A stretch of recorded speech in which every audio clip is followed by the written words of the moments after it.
sa sojafoɔ na tututuo no ɛyɛ wɔn commander ɛna betumi ama order sa mo nkɔ tutuo no pacho wɔn mom no mfa bre mu ma wɔn da Captain Smart na waka na sɛmba yɛ wayi atwam no ɛna wote wa wasom wa no ti so obi apɔmpa abɔ no sɛ ɔman Ghana yɛ serious ankaba now ya pick Captain Smart dada ama nsɛmfua bi a wɔso yi ano no ɔba be yi ano Captain na wo bo waso obi na wo kutatuo ni bi pacho wɔn wɔn ne kɔi why say wo bre mu no ya bai hwe nipa ahwero mo nkwa wo boase still Captain Smart has got TV so your program and the whole security system of Ghana is watching. This is poor. Ha na nya bone da ha awuram yo wa begira wa yele wo ti so obi anu obi kobo boxing nya twom eti Captain Smart na mo si ye nkwoche no nya den aye ni opinion anu oba kire ye atwam de dada ye nya Captain Smart Captain onye hwe wo kire na gen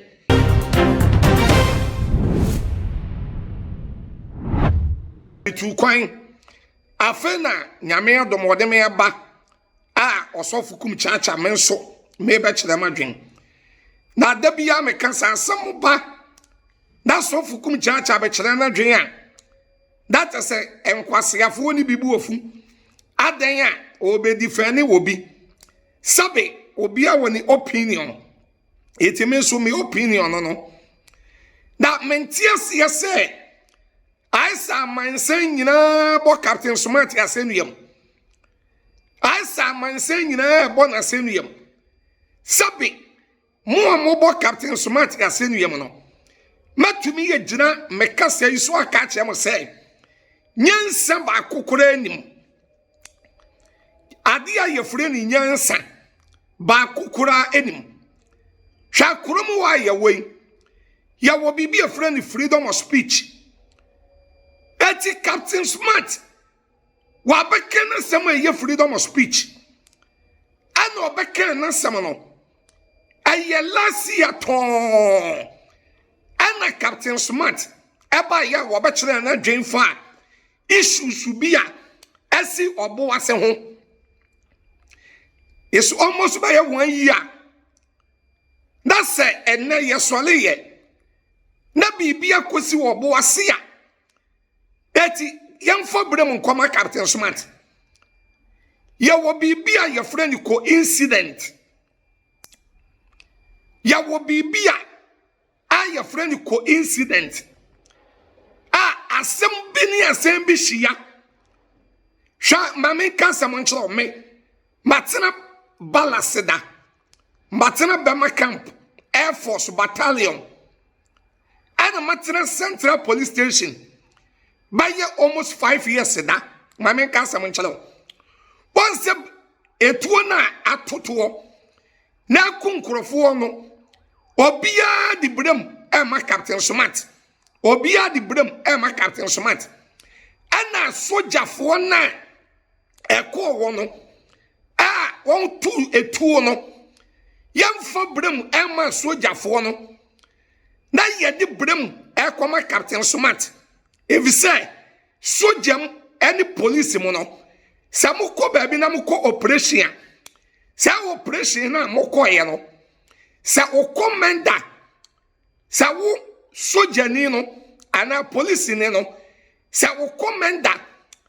Ama command. Enkench wase tutuo na utoa. Ubenya problem, ubenya sam. Eti, sa sojafo na tutuo no. Aye won commander ena betumi ama order sam nkotutuo no pacho won mom no mfa bre mu ma won da Captain Smart na waka na samba ye wayi atwam no ena wote wa wasom wa no ti so obi apompa abo no da wo pese wo bo na senuyam yemfa bre mu no ade fa bre mu no kwama sojafo no pacho Captain na wo bo waso obi na wo kutatuo ni bi pacho wano won ne koi why say wo bre mu no won say asem ba na asem ba na me enya me wonwa we ya me ken sabi jimifo ne kwase ya bi ebe didi matam na me sofukum chacha de da bi ya me kan atemdie no matera demo na wudi matam no demo na minyiska misika duro no me misika duro no demo na wo wotewo na wudi matam no demo na minyiska ana wotewo no wo wampema sem a ehame obi awo ne ba bewi ase kora wotan no obi kura no ne maame yaka ne papa yaka yet me wotan me I don't care, I don't mind. Yam fan kura to baby ano kura da baby ano kura da yam fan kura to media fo ni bebra be so mu a on say wi aso amango bi esiwo a abre amango bi esiwo a abre wudu amango na se a ebo bebregu ase aba bebregu ase wonim the reason obi edu wo peso oto ebo no ebo amango no note oto aba ebo amango note one say captain somati obi a awurade ehira no wakasem awurade ehira no ewo na adwumadiem eti wo adwuma ne nkoso a wo se media man ni journalist no wo beba ya betake captain somati na wo jaya sojafo na ekotutuo no wo beja won ebi se wiase omama bia ho hi ena de wo din ne yebo eti wo media man no wo beba betake captain ebi se wo konna ni mo chen ma wo se mi nuya bia aye friend Wuramio se Wuramio abeye video bi Wuramio no wa Accra FM yan kochi captain smart yan kochi no kona kochi no konda kochi no nemom se ya maye ni na ho na yan correct de ya wrong na yan fire na yan si for mu adakro o my way war ebesim na ninyina so begina nsentwerofo ya dwuma ye ya no ya na se nyame ampata ebetumi anam ye so ama basabasayo atweniti wo Ghana amai bebre antokasi so no dodo na ye nsentwere dwuma ya na deba nsentwerofo bitumi instigating crofo bi emo mokoye de enya no se yamfa ye na nsi fom na ya maye ni ambre a se o my Ghana ye serious ankaba now ya pick Captain Smart dada se Ghana your man se your man say serious ye ni abre as a country na ye serious country pa nka by now nka ya pick Captain Smart dada aman semfo bi a oso yi ano no obabe yi ano Captain Smart and Centroni or experience where you adwuma na che I mean menene ye fine or madam for ye hia ye di nkomo ye kasa ye sre but obi ya de na nya regardless so ye wadam for no kan okra ne che ne se wanye ne ye damfo. How can you sit on TV and instigate people say Munko AG ho? I mean now we what to be there? Say Ghana security system is serious and can you say up to now Captain Smart and I'm scot free? No. And bra osan ba Facebook live esan be didi atem so akeka na adwenkyere e mabunu ni bi and it's not fair. You see, yan tumi an stop us anoma we ya won ebeduru baby no the country will not be able to control certain things. So obia ka se what na radio so na wa manitima he ne de akasa kansem opa nka ye nyina ye tie nke betumi aka de pe but sabi ade bia wo ye bia no o hwe enipa no odwini nchirima no ho eni nipa na wo man mu no the fact is say ye ti radio so no nkyere se ye niminyansa se obia meti ya make say enkyere se minimyansa se wa wutie me no a privilege opportunity bi na manya me de tia na okasa and the fact is say meti radio na chi so amekasa no so nkyere se sebio ase obi aka bia ahyemase no menye beman si obi a na bi enti Ghana security system se man to me and call Captain Smart to order na mo amana be yi nsem bia no a ene esa we ebeda ho saa na nipa nyina so de omho bagim ye nua me bra panyini no but wanyade. It is about time I was say the whole media general mutumi issue you can say press release and a statement at the part show on behalf of Captain Smart. Now Captain Nankasa so back out ebe apologize. Say okane keke. Na no onim say na de beba. Any part show omonkwa because of sa instigation we.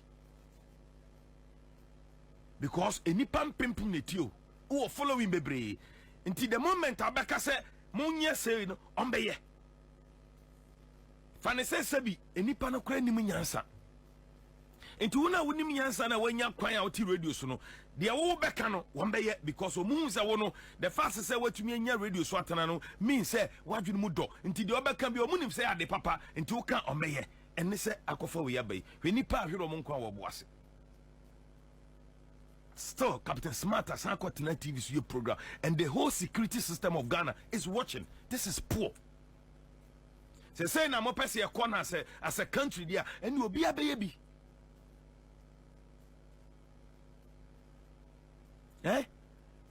Osofo ebetena ha. Ebeka say sunsumu no hu say nwumtuni bi ya bonu tuo ye pekino. Ye be pekino. Eme ye de nasem no ekọ asem di bia kodi nasem me kura me koye witness wa asem no mu ono ye sofo oso wa hu osunsu mu eno kura no mo beche no na we ya wa instigating crofo se monko na ampampa omwako ama enipa ahwero monkwa. And why is this person walking? Brother, that what you want to make kwachano?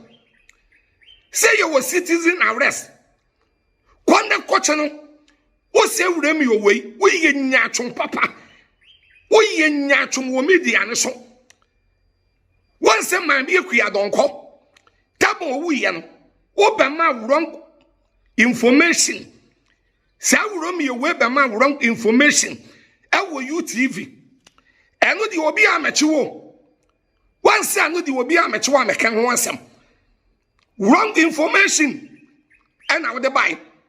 That's in the Bible. Romans chapter 3 verse 23. Bible says, "Ye nyina ya bone na onyankopon wanu monyama boyen." And Isaiah chapter 64 verse 6 was say ya detre ne kura te so onyame yeni mo ntomago.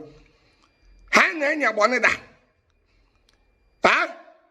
Awuram yo wa bejira wa yele won ti so obi anu obi kobo boxing ayeyele yankwachi Captain Smart yankwachi no obema information fa kua don kwon na ye wrong information no obi be chew that one minimum captain and na me wuram yo and na minimum captain wunim no no asem waba no ka be for phone na wa frɛ no na watie on the side of the story.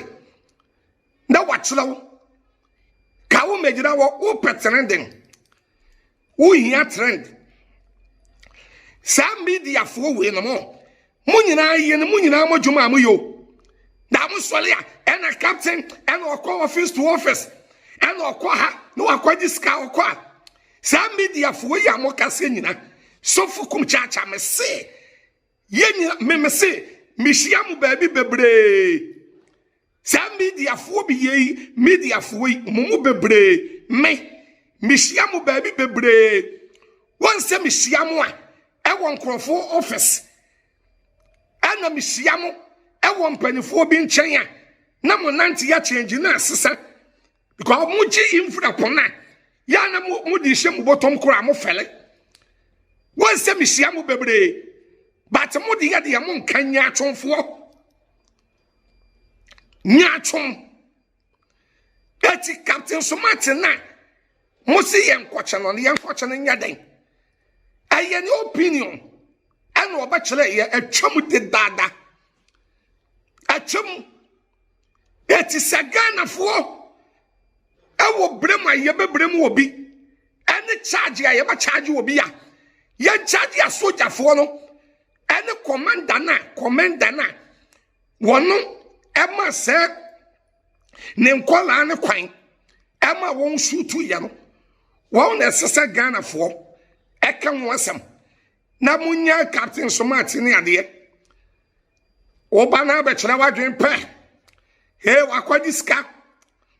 wakɔgye sika ediwe nso makɔgye sika wɔ Captain wɔn memete wɔ no sɔfoɔ bi asɛmba na mbɛka bi wakɔgye sika mepɛ sɔfoɔ baako a wɔwɔ Ghana ha a wɔbɛtumi aba abɔnten sɛ me sɔfo kum chacha bosome so a na wɔtwe so a ɔma me 1 cedi. I need one pastor. Mama nya me space ni ye na space no agye furu me nsama tofom eti ama elusu kakra me pe one holy pastor a wo betumi aba public abeka se me na woche me no ya wo ma me 1 cedi asem ba me kyele madwen beti wono me nya hia ni o what you say na ya won hwe ntade ye hyeme na won hwe de ye hye wukun ya won hwe ntade ye hyeme ne de ye hye wukun a wo be kasa atia me ya won hwe wo kyese ebo me ene me dressing na hwe wukun a wo be kasa atia me ati yenya Captain Smart Captain onye hwe wo kyere na dwen atwem eye pass eni bra ene nkrofo bi de tan Captain kwa eni bra ene on de tan no ti atwem yenya no ye wo bra mu bia sojafo na ekotutuo no yemrem wo